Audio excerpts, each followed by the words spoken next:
Stacy is an author, blogger, speaker, and self-publishing consultant.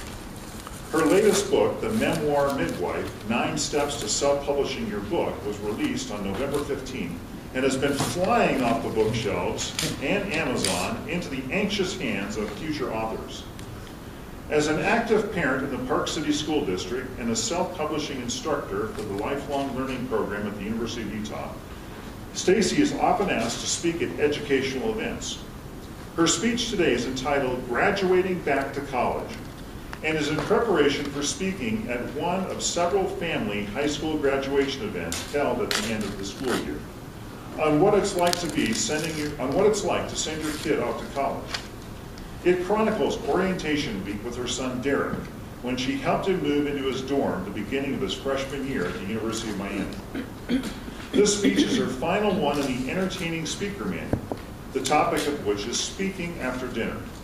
Stacy's objectives today are to prepare an after-dinner talk on a specific theme, include imagery and character dialogue, draw material from her own experiences and make it entertaining, incorporate humor, drama, and insight into the same speech. Her speech today is 8 to 10 minutes. Please welcome Stacy.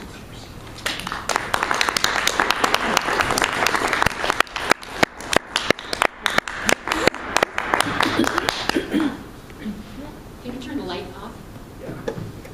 Sorry. At the end of this school year, my eldest son will be halfway through college. It seems like only yesterday I took him down to the University of Miami and checked him into his dorm orientation week. Pardon me? Did you see what? No. Sorry. Okay. Anyway, get back. I checked him into his dorm orientation week, which took all of 2 minutes because all he had was a duffel bag with clothes, a MacBook, a backpack full of music, and 4 musical instruments, 2 saxophones, a clarinet, and a flute. Honestly, I stood in line at Costco longer than it took for us to move him into his dorm. But some parents weren't as lucky. Admittedly, some of the girls were a little more over the top with their rooms than the boys. My favorite being this one girl's room that looked like a cross between, sort of like an IKEA version of Xanadu. Bead curtains, lava lamps, big fuzzy beanbag chairs, and I kid you not, a mirror ball in the ceiling in the middle of some really cool track lighting that some dad painstakingly installed. I half expected Olivia Newton-John to come skating out from underneath the bed. The boys' rooms were not much better. Several of them had TNA and NASCAR posters adorning the walls. But all set to this constant beat of this booming Metallica or Rush. Those young gentlemen can just forget about the free condoms that the university hands out freely. They won't be needing them. Having grown up on the West Coast as a product of the University of California school system, I immediately realized that the South sees things differently when it comes to the offspring leaving the nest.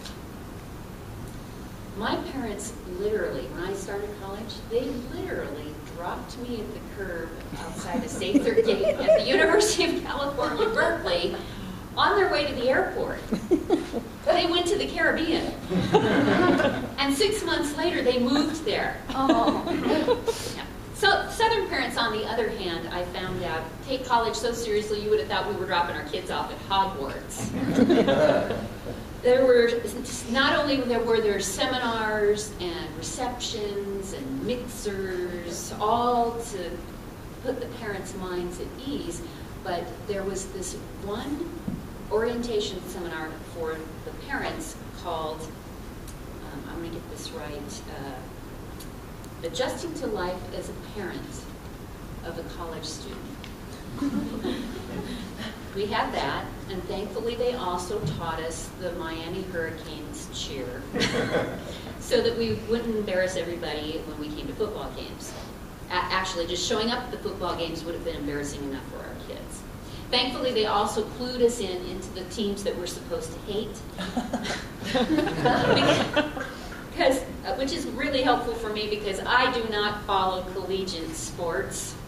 I follow them about as much as I follow the dalliances of the royal family or Oprah's weight fluctuations.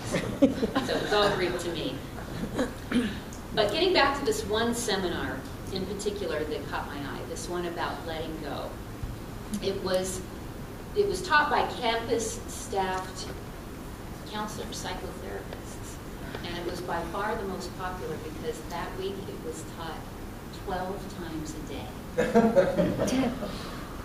I decided to check it out, not because I thought I needed counseling on sending my kid off to college. I already knew I was going to be an emotional goon when that time came to say the final goodbye.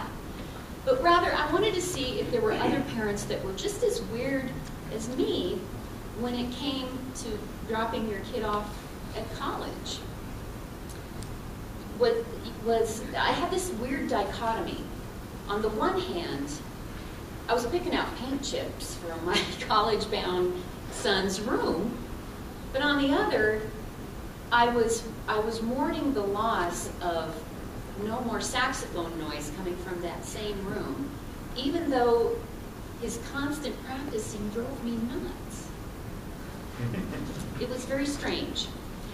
I won't go into all the parents' stories, but suffice it to say there were a lot of conflicting feelings and tears shed in these workshops or seminars, I guess they were. Honestly, mostly by dads of daughters who remembered what they were like when they were back in college. Really.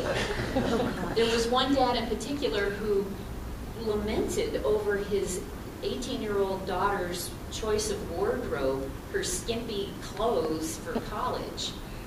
He openly admitted he thought chastity belts should make a comeback. He passed around a picture of her and she was gorgeous. And the counselor looked at this and he said, "And you let her come to Miami?" In another discussion, when the counselors informed us all, and I'm sure this is true on all college campuses, when he informed us that the college hands out condoms or makes them available to everybody. They're free. They're in the restroom, in the student center, they're in a big bowl, and they are wrapped very pretty, and they're just available because they want everybody to stay safe. And the kids are over 18, so but they tell the parents this is how it's going to be. Well, we're all sitting at desks, and this one dad, when this counselor says this, clunks his head down on the desk like this, and he hit the desk so hard I thought he gave himself a concussion. And the counselor goes, "Let me guess, sir, you have a daughter." And without looking up, he nods, and his wife pats his back. And she says, "Don't mind him. He's just remembering how we met at a frat party 18 years and 9 months ago."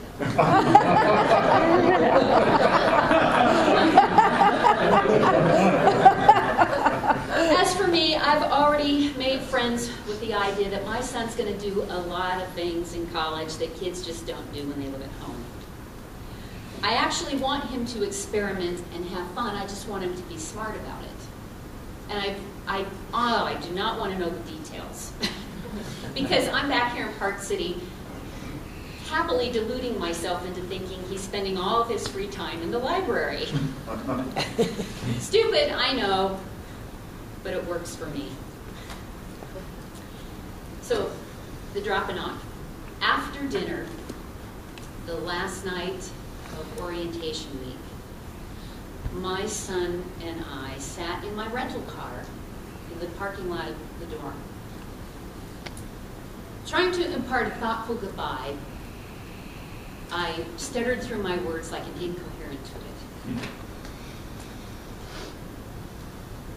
I had this nice little speech planned, but none of that came out.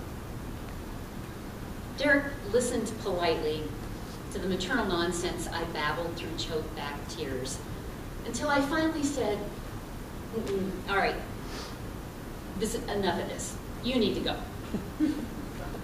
So we got out of the car, he hugged me tightly, and he said, "I love you, Mom."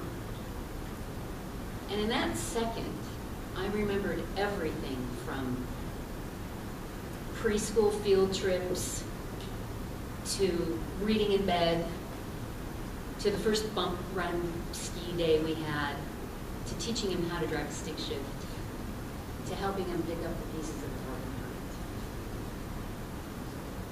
"I love you too," was all I could muster up. He started for his new home, but when he noticed that I didn't follow him, he turned around and said, "Aren't you going to walk me to my dorm?" "No," I replied. "I think everything has been said and done. You go on up. I'm gonna head out." He nodded, turned and walked across the dark parking lot, illuminated only by a street light. When he neared that gray area between light and dark where the light ends, he slowed his pace, as if he were going to stop and turn around for one last time. Oh, jeez, don't look back. I quietly muttered under my breath to myself, giving him one last piece of unsolicited motherly advice. Just keep going forward. Fortunately for both of us, that's exactly what he did. And then just like that, my little boy disappeared into